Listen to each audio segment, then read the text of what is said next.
You're listening to the Yeshiva of Newark at IDT podcast. I'm your host and curator, Rabbi Kivelevitz, and I hope you enjoy this episode. Clear the aisles, the Projectionist. Semicha. Hi, I'm here with Yitzchak and Rabbi Kolakowski tonight. Chava is very excited to share with our listening audience. I guess they have to have a membership in some way to the Criterion channel, but that great English director who, I guess, cut his teeth with the BBC, creating these made-for-TV movies, these wonderful dramas and comedies, Mike Leigh. And Chava feels that these are classics and wonderful gems that people should try to take advantage of. So Chava, talk a little bit about some of these Mike Leigh films that are now available if you on Criterion. So Mike Leigh made a series of short. So the BBC had a show called Play for Wednesday, but then like football games started to be shown on Wednesday, so they had to switch it to a different day. So they started calling it Play for Today. So these series of short Mike Leigh films that they just released, and I mean just like since the first of the year, they just released these on Criterion. None of them are long. I think Abigail's Party is the longest one. It's an hour and 45 minutes. None of them are very long. I'm thinking of specifically are like Hard Labor's an hour and 13 minutes. Nuts in May, I think, is also an hour and 15 minutes. Home Sweet Home is an hour and 12 minutes. They're short. You know, they're not, it's not T2 or anything. So it's little short bites, and these were not available in America for a very long time. Mike Leigh is my favorite director, my favorite filmmaker of all time, and I was relishing to see these movies, these little short BBC films, because I had seen all of his feature-length stuff that he made in America, or had released in America. He made them all in England, but he released them in America.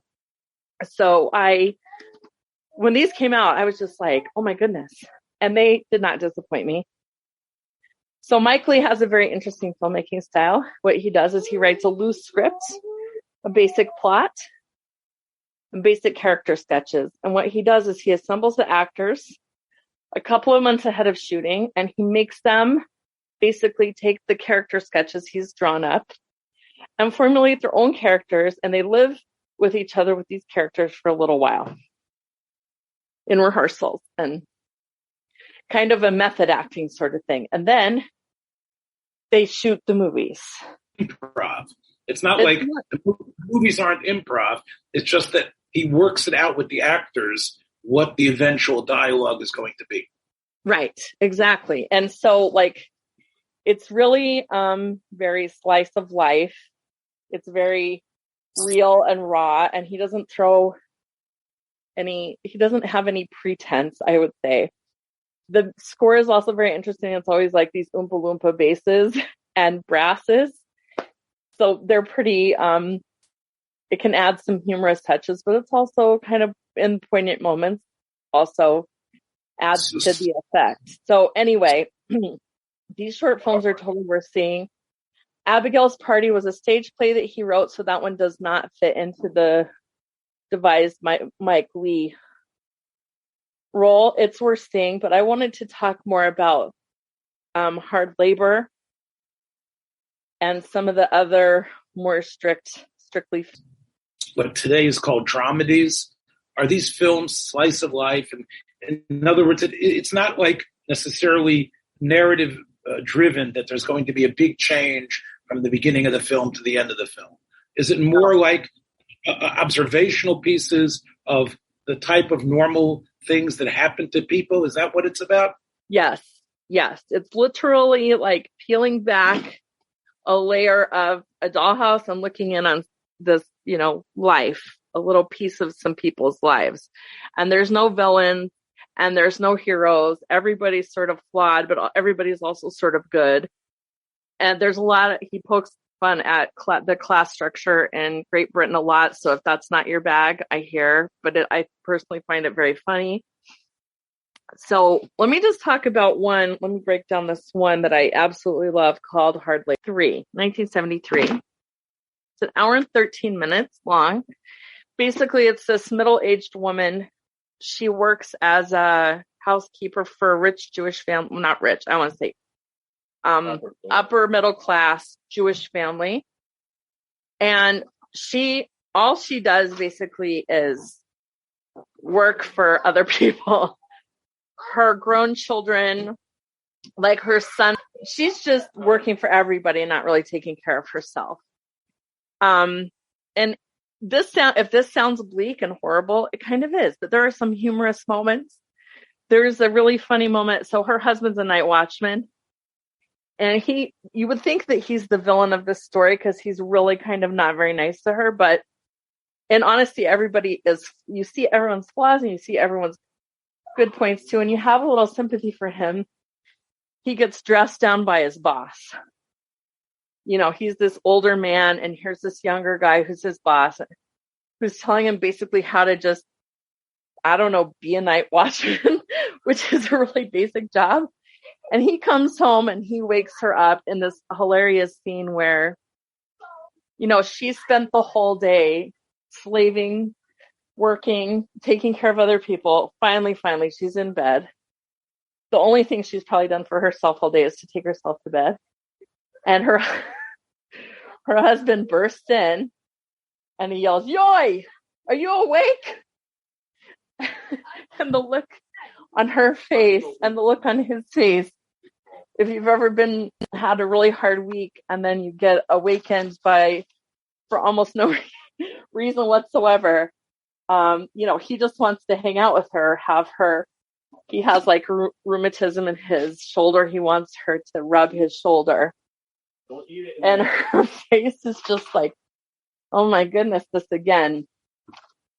So everyone should see this movie. I'm not giving anything away. Hard Labor is set in Salford. The scenes in the Stones' house were shot in a house just 2 doors along from where the Leighs had lived in Cavendish Road. So I guess they were more like, the Leighs were probably well off. And they were Jews. But I think if he wasn't working class, he definitely saw working class people, and he has a really good handle on the working class. He has a really good handle on the upper middle class, and he has a really interestingly good handle on people who believe that they're upwardly mobile. Do you know what I mean? Who think that, you know, who are trying to claw themselves up to the upper class, and like what those sort of trappings are. Right. So Leigh himself, as we said, Leigh is a Jewish fellow. And Leigh, his name was Lieberman. Right? Lieberman became Leigh. So he really, in a way, he's sort of like sort of like Harold. I mean, England's, great playwrights of that period, Harold Pinter, Mike Leigh, the great the fact that he could write these stories and direct them, and so many of them, and they still stand the test of time. I mean, they're really relatable. Nuts and May is another great one. It's, again, very short.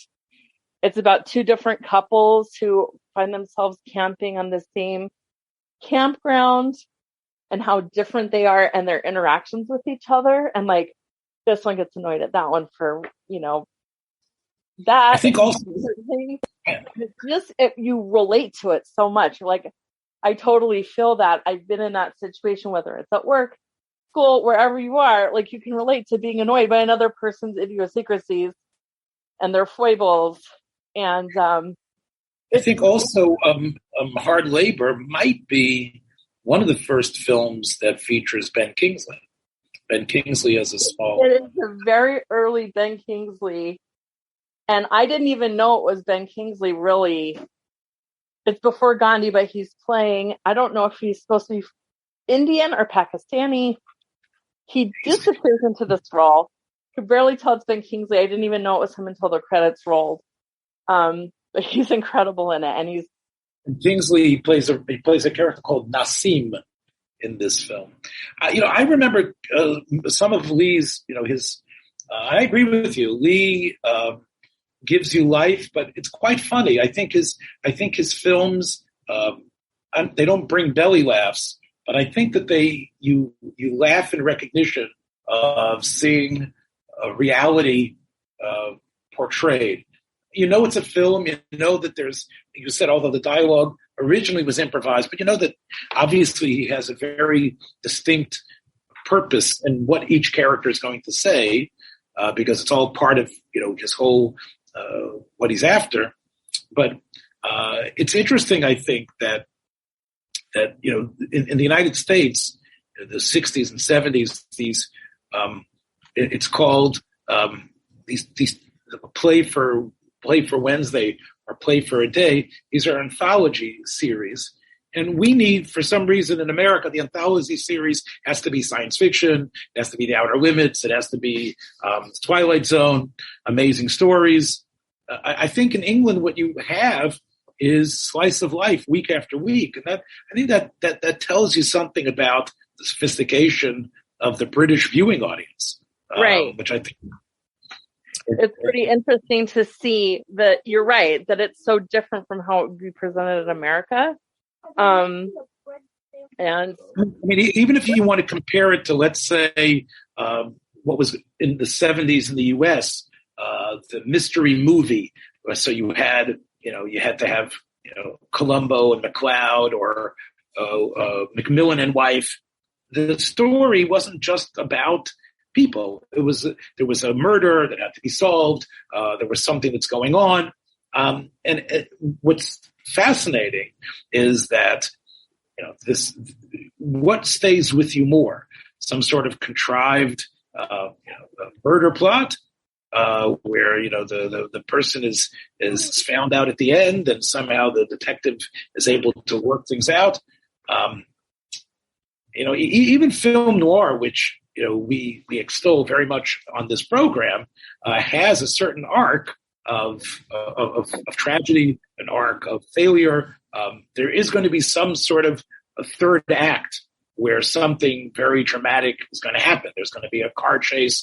There's going to be some sort of thing you don't expect. It sounds like in the Leigh films that Chava, you are promoting and that you like our audience to know about, don't expect any sort of big surprise in the third act. Don't expect that. No, there's really no huge denouement. There's no revelation. There are revelations that they're very subtle, and they're very much stuff that you might encounter in an everyday scene with your neighbors or with someone at shul or someone you work with. Or even in your own family. I mean, hard labor is a perfect example of that. It just sort of peels back the layer on this. You're just looking in on this family, and there's something a little bit voyeuristic about it, but it's definitely, no matter which Mike Leigh little movie you choose, you'll find a character that you relate to, a character that you've seen in someone else, and how those play out. It's always sort of a wild ride emotionally, and just sort of like, even if you're not emotional about it, like just to observe it and just look at it and see how he's laid it out. I think another thing we have to mention is that, in line with what Mike Leigh was trying to do, he didn't gussy up his actors. Here in the U.S., no. Here in the U.S., I mean, are you as handsome as Tom Cruise? Do you look like Nicole Kidman? Whoever it is, who's the lead that's going to carry the film? Part of what he wants is actually people that look like everyday people. Right. And even the actresses, Alison Steadman, who ended up becoming Mike Leigh's wife for a while, she's very beautiful, and she's always really pretty in the movies, but she's not overly so. She's sort of like the pretty girl on the block. Or the glamour, the wife who's a little bit more glamorous than all the other wives. She's never like the knockout. She's never going to, rise to the level of Margot Robbie. He just doesn't have that kind of person in his films. And you're right, they're not gussied up. In fact, in Home Sweet Home, which is one of the little Play for Today movies, there's a scene where a husband and wife are fighting, and the husband sees the wife is in distress. She's a very average-looking lady, bless her. And the husband says, "What's wrong? What's wrong?" And she says, "You don't know, I have problems." And he said, "What sort of problems?" And she thinks for a moment. She says, "I'm a very desirable woman." And just seeing this very average lady who you could see walking down the block or shopping at ShopRite, say, "I'm a very desirable woman and that this is her biggest problem in life," is really funny. And we all know that lady. You know what I mean? Even though, again, you're zeroing in, Chava, on one aspect of it. I mean, basically the structure is that it's the story of these three postal workers, right? Right. And their interrelationship. There's three different couples that I'm just going to read to you something from Clive James. He says, "The gripping story of three postmen, and how practically nothing happened to them." Right. If you can imagine Kosi van Tute, I don't know if I've said that right, Kosi van Tute, with the music taken out, and then with the words taken out, and then with all the decor and the costumes replaced by the tackiest fabrics and furniture known to mortal man, you've got a movie by Mike Leigh. So basically, yes. So I think this leads in very well to what I would like to suggest. And it's also available, by the way, on the Criterion channel in their section called Cinema Verite. Okay. Which is basically, what it means is we're not commenting. It's not a documentary where this is the story of Elvis and this is when he was born and now here's Tupelo and here's Memphis and here's, Sam, by the Sun Records or whatever. And this is him getting fat, drunk, and dying. Okay. It's not like a documentary or even, a documentary of, let's say, Woodstock of a certain time. It's basically just let the camera run and here it is. It's cinema verite. So there are two things there, which I think you could probably find on YouTube as well, but they have collected it there. One of them is relevant, I think, to MLK Day that we just passed. Of course, we're going to be entering a Black History Month, and I think it's worthwhile to see about a 50-minute film called Crisis. Now, as you know, the civil rights movement was a long, hard struggle. It didn't happen with a snap of the fingers.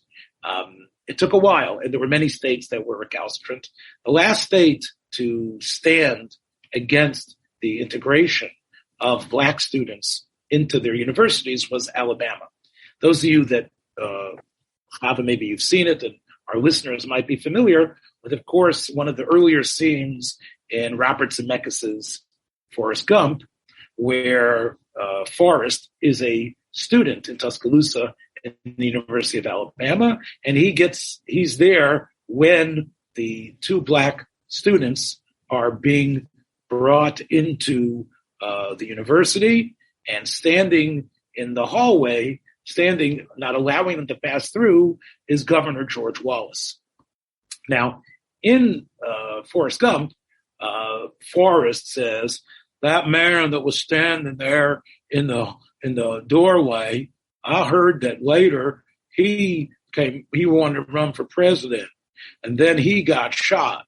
So anyway, Zemeckis and his screenwriters are trying to say that, well, you see what happened to Wallace. Wallace was a terrible racist, and you see that he was involved. He had a violent, negative nature. When you sow hate, what is it that you reap?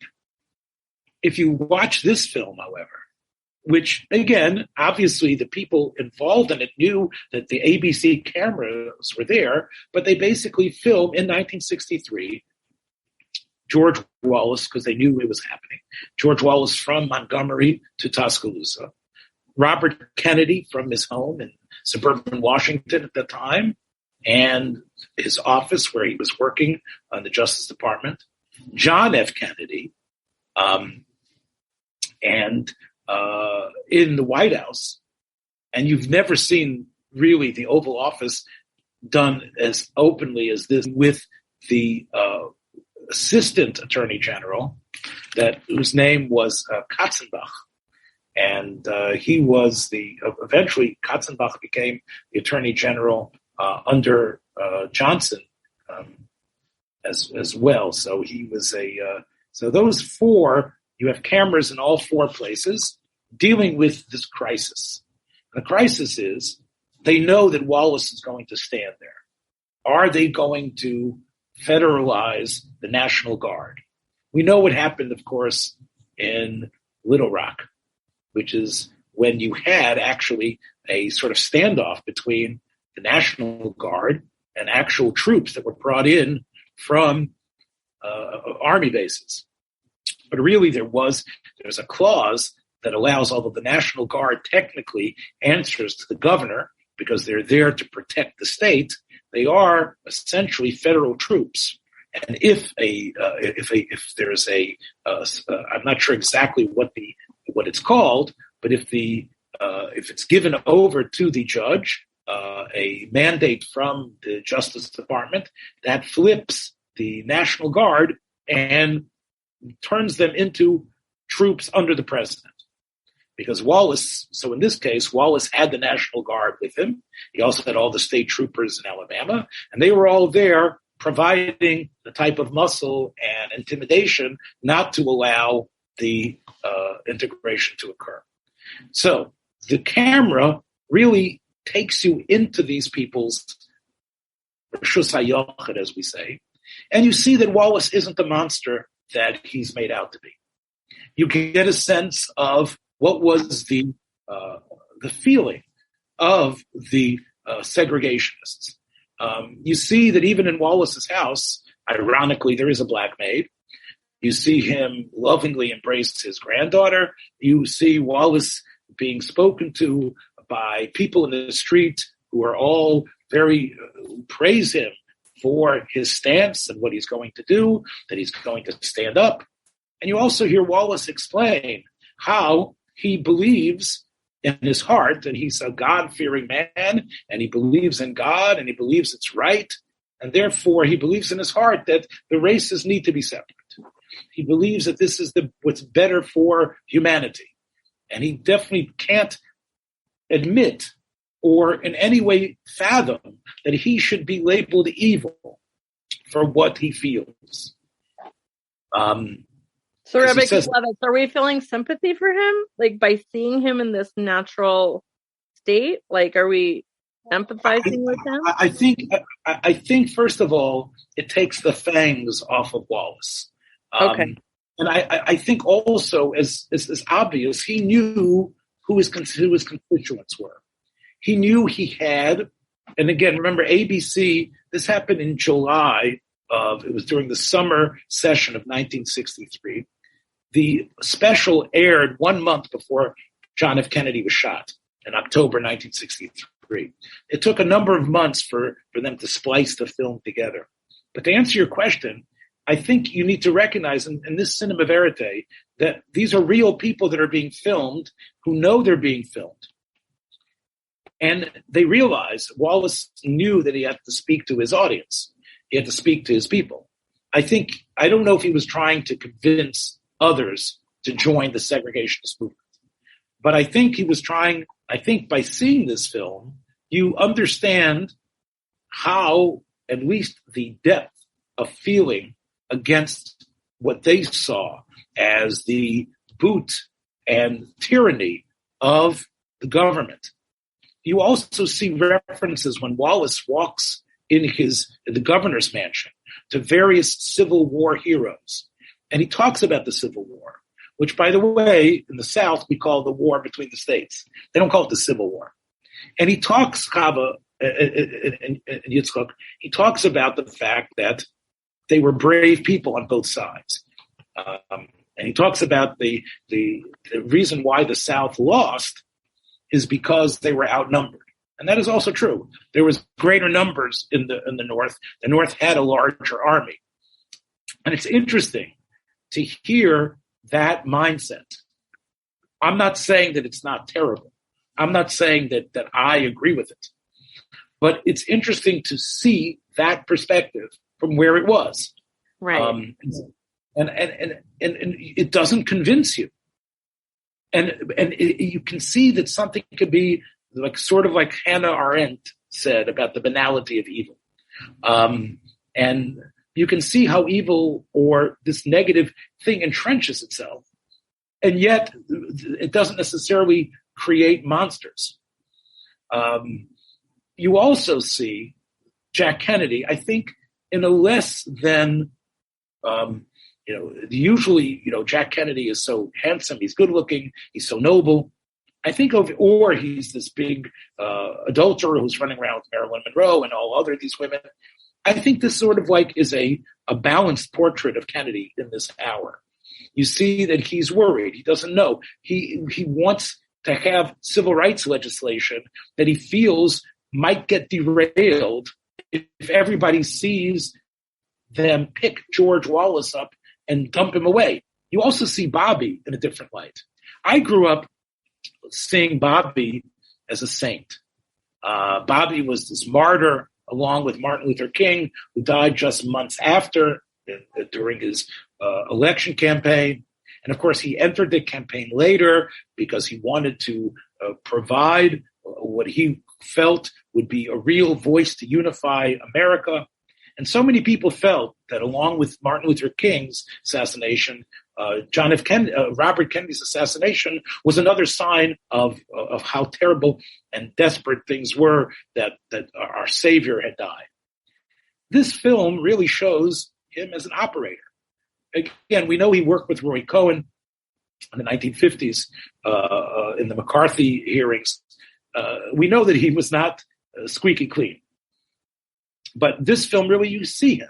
You see him as a family man. You definitely see him as a family person, but you also see how he was a vehement, aggressive person. And he is ready in the talks with JFK. He's ready to he says, look, Wallace gets in the way, we're going to push him away. We're going to pick him up and move him. And John F. Kennedy is a little bit worried about that. He's worried about the optics, as we would say today. And he realizes that if Wallace, who is for many people a mouthpiece, gets trampled on, then the type of legislation that JFK wants, civil rights legislation that will slowly change America for years and years to come, won't happen. So he doesn't want to have this conflagration occur. So I think you see, and you see his hesitancy. I'm not saying you see the wisdom of Lincoln, but it is similar somewhat to the way Lincoln also moved when he was talking about to pass the 14th Amendment. So I think the film gives you access that you usually do not see at all. Also, the assistant attorney general, you can see his again, who was a Katzenbach, who came from an incredibly important family in terms of his own service. He was just like John F. Kennedy. He also, I think, was captured in World War II. He worked his way through law school and also was a brilliant person. You can also see his steely commitment about what was going to happen on the next day, how he is going to deal with Wallace when that occurs. There's also wonderfully behind-the-scenes filming of the two black students. And Katzenbach, who is no racist, speaks to them in a way that we today would consider very condescending. When he tells them, make sure, he says, do not interact, do not, it's almost like don't be uppity, don't scream back, go in with dignity, you should dress like you're going to church. And again, that's really reflective of what the world was like 60 years ago. But, today, I'm sure black audiences watching this would be repulsed by the type of advice that was being given. Now, again, the female student actually was on the cover of Time. She was an attractive girl, and she was very well spoken. But it's interesting to see the dynamics there. And it really is unlike a documentary, it really is in many ways, it doesn't make the comment. It shows you what happened. It actually, Wallace did stop them from going. In the afternoon, they were able to get the ruling from the judge to federalize the troops. At that point, Wallace stepped down and went back in the car and says, well, we're going to see, because 1964 is only a year away, and we'll see if if they're going to be able to get the votes. Of course, Kennedy's assassination meant that the great outpouring of sympathy to the Democrats meant that there was going to be a landslide victory. Had Kennedy not been assassinated, who knows? I mean, clearly he was a very charismatic and strong leader. The question is, could there have been Barry Goldwater, who eventually, his students end up taking the White House eventually in the form of Reagan later. But it's interesting to see that slice of history there. That's called crisis. There's another thing there that I would also recommend.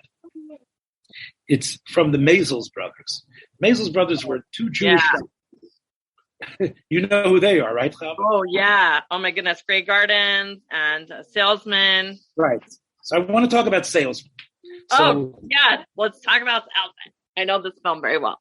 Okay. So you can find Salesmen on YouTube, I'm sure, and other places. They weren't able, the Maysles brothers had been involved in filmmaking for years. They'd worked for others. Anyway, they when they discovered that they weren't able to get their films released the way they wanted to, they formed their own production company. And if you've ever seen the original poster for Salesmen, it's an incredible poster. It's basically it's Jesus walking, holding a sample case, two sample cases with a halo over his head. That was who they came up with, because basically these two Jewish brothers make a film about selling Bibles in Catholic areas in the Boston area and in Florida. They filmed for they probably had hours and hours and hours of film that they were able to cut. But it's basically the story of 5 salesmen. Although you sort of, again, you're hoping to get a little bit of everyone. If you remember, usually it mostly centers on Paul, who is a Irish fellow, and he seems to be the least successful of these salesmen. But really more important than Paul's story is really the fact that here you have what all of us in the monotheistic world consider the great gift, right, of the revelation. Although, of course, this has the New Testament as well, which we don't believe was part of that revelation. But still, let's assume that it's all part of the revelation from God, and it's really drenched in the consumerism, right? Here you have these 4 guys, Chava, who are, they've got so many different ways to pitch this. This is something that will never grow old. This is something that will never lose its value. This is something that will influence you, and it's going to be great for you and the kids. For you and your family. It's a family heirloom. Yes. And you realize when you see them off, when they're not in the apartments with those people, and most of the people they're trying to sell to are people who can't make their next mortgage payment, who are struggling to put anything into the refrigerator. And these guys says, well, you can give us cash now, or you can go on the plan. And if you go on the plan, it's an honor plan. And, tell us what you can give a month. And you can see the desperation that everybody has. Right. Unlike other films where, the salesmen are the evil people. Right. These guys are in the same boat as the people they're trying to pitch to. They're just trying to, make the pranasa. Right. And I love the way in the film they knock on the door and they say, I'm from the church. Right? Oh, yeah. I'm from the church. Right? Instead of saying, hello, right? You don't know me, but my name is Paul Brennan. They said, it's Paul Brennan from the church. All of these people somehow, when they've gone to church on Sunday, have somehow signed their names to something. And this American Bible company is, because I guess they're providing Bibles and other sort of church material. I forgot what it's called, Chava. The hymn book has a special name to it. I forgot what it's called. A hymnal. No. A missal. A missal, right? That's only in the Catholic Church, so that they use missals. So they send them. They also print missals for everyone. So I think because of that, they got the names and the addresses of people in the church. Then the American Bible Company, gives these names and addresses to their salesmen, and then the salesman, since they have their addresses, then goes and tries to sell them either this $50 Bible. You can imagine $50. Talking about 60 years ago. Today, we're probably talking about encyclopedia, answers to all these questions, like a multi-volume encyclopedia that, and of course, we as religious Jews can imagine Art Scroll or Feldheim or someone coming up with, a family-friendly, book on science or a book to answer your questions about communism. And they try to pitch that as well. And you talk about Mike Leigh. I mean, you can't get more Mike Leigh, more real than seeing these images of these guys who in the daytime are driving around trying to find the homes. And then they come back at night and they seemingly, the Bible company makes them stay as roommates, like I guess 2 or 3 to a room in some seedy motel where they're staying. And, they're in those motel rooms, they're exchanging, they're discussing about how many Bibles they sold and how many they did. What is everything like? And, they all put on different accents. And in fact, if you remember, they sort of work together with each other. Like right. One salesman will say, well, the district manager will be here in a couple of minutes, or he happens to be around. So they sort of like talk with each other before about how you said that your favorite rendition of If I Were a Rich Man was from Sammy Davis Jr. on the Julie Andrews Show. Right, yeah. I want to add to that, Paul Brennan, Irish Bible salesman from Boston. Oh, yeah. As he is trying to find these homes, slipping and sliding in his rental car all throughout Boston. He's singing from house to house, if I were a rich man, yada-da-da-da-da, yada-da-da-da-da-da. And here he is going, trying, and you can see what this is about. I want to say there's another incredible scene in the film where you see the convention in Chicago. Oh, yeah. And if you remember, I forget, his name is Middleman. I don't think he's a Jew at all, but he is sort of like the advisor to the American Bible Company. He is this theologian, but also telling them how important it is to be God's person, to actually go with the energy of God, to go make these sales, be like Jesus when he was young. And he tells them that it isn't about the money, it's about knowing how you're changing the world and making the world better, and how you represent an agent of destiny. And they all, yes. And one guy stands up and says, I'm going to make $50,000 this year. You can imagine what that means in 1967. Yeah. So that's a really depressing scene, I think. I always feel bad for those guys there. Makes me feel good about my own job. And you can see the difference between frustration and determination, who makes the sale and who doesn't. And you also can see the desperation of and you talk about, again, a slice of life. When you're trying to make the pitch, you grasp for straws, you grasp for anything. Like maybe you can, right? Like there's one person, her name is Mrs. I forgot what her name is, Mrs. O'Connor, but she's Polish and she's married to a guy named O'Connor. So Brennan, right? So he says, "Oh, O'Connor, you're a great Irishman." No, I'm Polish, actually. Poles, they're also great in terms of their Catholicism. They're all great, Poles and Irish. I thought also one of the most surreal parts of the film is they're getting lost and they're in Opelika, Florida. And in Opelika, Florida, the whole city was I don't know who the city planner was or the architect. The theme of the city is an old Arabic town, as if it's some sort of Hollywood version of Baghdad. The city hall looks like some sort of Arabic type of mosque. All the city names are Sinbad, Alibaba, right? It's like a giant bungalow colony from the lawsuit that was filed by the Maysles brothers against the New Yorker magazine and Pauline Kael. Pauline Kael felt that this type of cinema verite, this was a setup, that this was, it attempts to show what's really going on.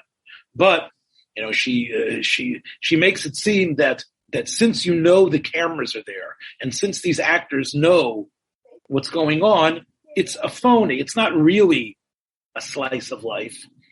The Maysles want you to have this idea of what to take you from plot A1 to plot B, and to show the desperation of Brennan.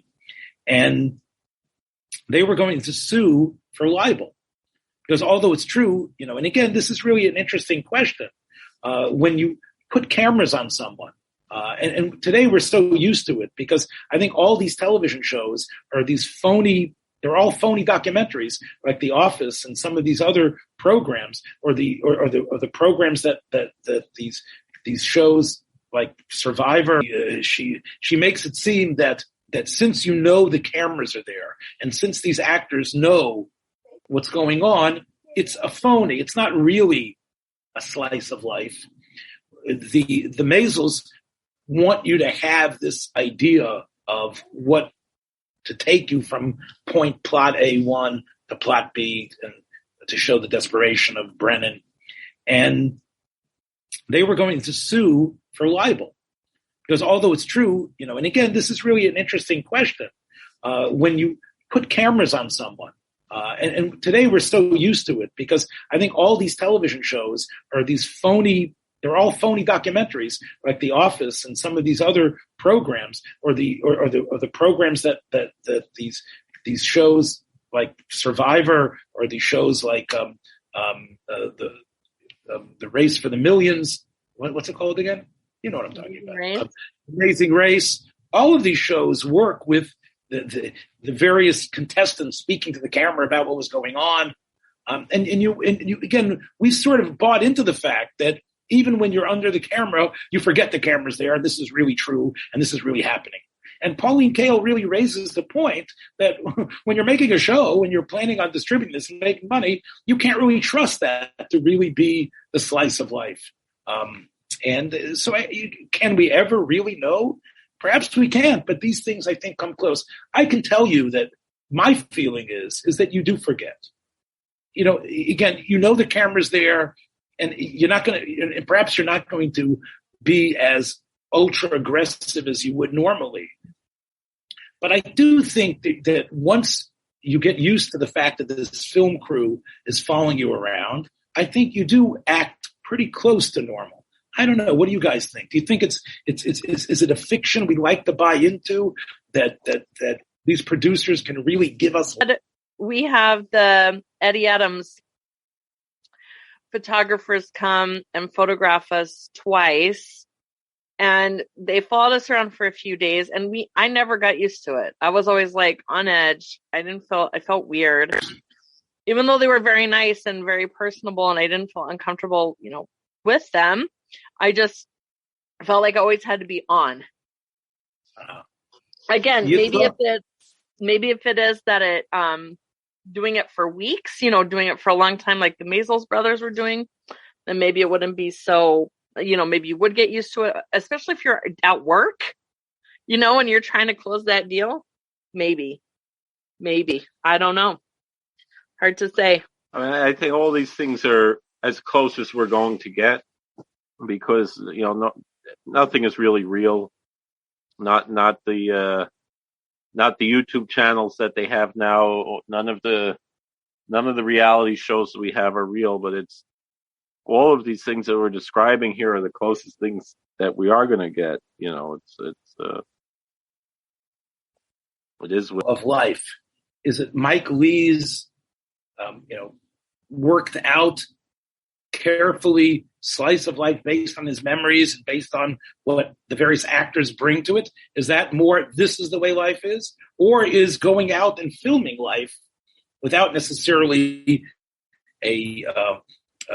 without necessarily an agenda and just letting the cameras run and then editing it down? Is that life? I guess a case can be made that what Leigh did in the BBC is more reflective of real life than these what the Maysles brothers are doing. I think the argument can be made that way, no? Well, the thing I think is that they're both art.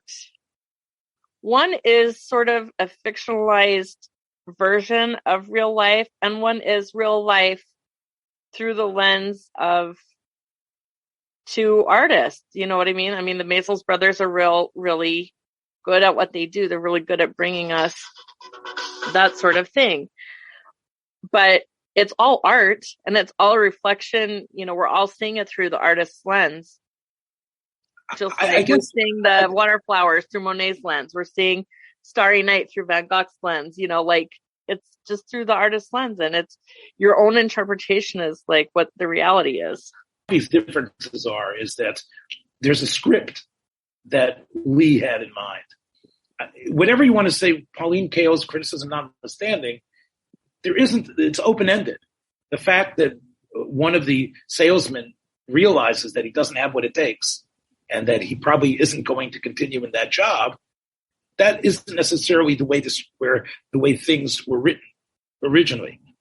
The difference is that because he knows the cameras are on him, he perhaps acts in a different way than the types of pensive, reflective moments that Mike Leigh or another filmmaker might be able to capture. So, I think that's probably, where you have, 6 of one, half a dozen of the other. Where do you eventually get? Thing that on Martin Luther King Day this year was the 50th yard site of A.J. Heschel, who was a good friend of Martin Luther King. And just before his patira, he was interviewed on, JTS had first a radio show, then a television show called Eternal Light that was on for many, many decades, for about 50 years, from starting in radio and most of the time on television. And usually they were dramatic shows, but there was an interview with Heschel just before his passing, and I think he's kind of reflecting on some of these things that we have here. There's one time during that interview he says the following: I would say to young people a number of things, and I only have 1 minute. I would say, let them remember there's meaning beyond absurdity. Let them be sure that every little deed counts, that every word has power, that we do, everyone, our share to redeem the world in spite of all absurdities and all the frustrations and all the disappointment. And above all, remember the meaning of life is to live life as if it were a work of art, which I guess, it's reflecting on the idea of Tzur Yisrael, meaning the sire, that the Baruch Shalom's an artist. And I saw a lot of people reflecting on this today when I was reading about this was that, people, American Jews outside of our community, when they found Heschel, who was bringing the spirituality of Hasidus to the conservative and outside of the Orthodox world in a way that was unique, I think part of that was that they said was that, people always saw the difference between Judaism and Christianity was that, Christianity was about the feeling, was about the faith. Judaism was about what are you doing? It's the question of works versus faith. And, Heschel, had to express his faith through the works, of course, but he had that spirituality that so many American Jews had no connection to, and he kind of opened that door to people. And I think that's what this idea of living life as a work of art, there's a certain message. We're asking this question about, being on the camera, and is this really real? And are we ever really real? the story that someone asked Satmarov's Chusik Aleinu on Purim if he could nochmach him, and so it was on Purim, and this Yid, he brought out a talis and a kittel, and he started imitating Satmarov's his ne'ilah on Yom Kippur, and the Satmarov, he started crying, and they were afraid that Balagan, and he said, no, he's saying, am I just nochmaching myself? Am I just an imitation of myself? But the truth is, if we understand there's an ayin roya voice and shemas, the films are there to us, as Chava says, to look through the lens and to then shoot the lens back on us. If we can take something out of the pathos of Paul Brennan, the Bible salesman, if we could also maybe even think of somehow the hypocrisy that many rabbinic figures engage in, where although they're selling spirituality in the back room, they want to make sure they get the raise. So there are elements that the film can bring a message to us. And whether it's the messages, again, whether it's George Wallace recognizing how one can hold on to perhaps the most mendacious and ugliest of ideals and still look in the mirror and see themselves as a good person, or the struggles that of the average working class person, and realize what those things are about, and using film as a way to reflect back in our lives. It's difficult, Yitzchak, without film or without some sort of filter, to be able to hear a message like Heschel's. Sometimes what we need is what Nosson Anovi did to David HaMelech, right? When David HaMelech had basically, in his own mind, been 100% correct in sending Uriah to the front and taking Bathsheba, he needs to hear a story. And it's only when that story is spelled out so graphically by the Navi and then the Navi flips the switch and tells him, you're that person. That's when David is able to really use that story to come backwards. So that created that story is what was able to reach the greatest heart of the Jewish people, David HaMelech. So I would say in that spirit, we can all take some sort of message and hopefully imbibe it in a way where it isn't just falling asleep on the couch, but actually arresting us to a higher and greater sense of what we are capable of, whether it means to learn as a morality play, or to actually see within those characters those elements of defeat and despair and hypocrisy of ourselves, and try to move beyond them. So that's it, my friends. Watch your step on the way out. Thanks a lot, Chava. We'll talk next time. Of course, Criterion, I think, is going to have to pay us we need to be sponsored. Yes, for this service. But again, I think, Rabbi. Take everybody. Watch your step on the way out. Be well. Thanks for joining us for another episode from the Yeshiva of Newark at IDT Podcast. Be sure to subscribe on your favorite podcast app so you don't miss a single episode.